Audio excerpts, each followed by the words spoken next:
y a ce qu'on appelle le tendage, c'est-à-dire la terre des ancêtres. Et cette terre des ancêtres, cette terre, elle est nourrissante.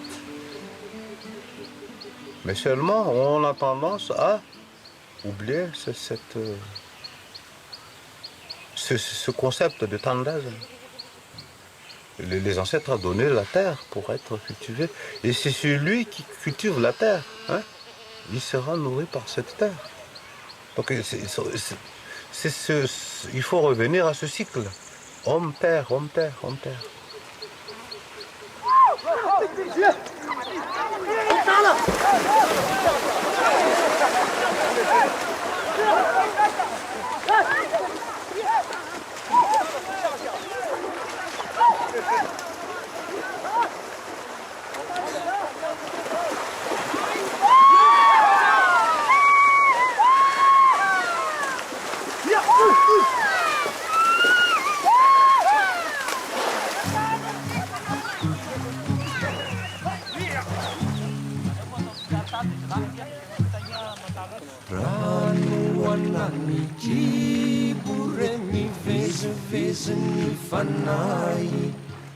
Nareo razanefa lasanaza tsy mety mitay koazambakanosare sy be aiaie fa sao dia voasongona fa pero fetsilay ialaony akamoana mitondra mosary virerazana hanoana raha mamboly vary fa ny fambolena ihany no arena eto antany fizay manao izany isongatina viatrany fa efa miasarotra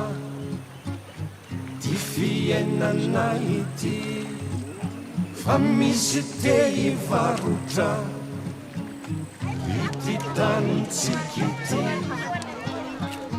tsy fantatra intsony aizany marina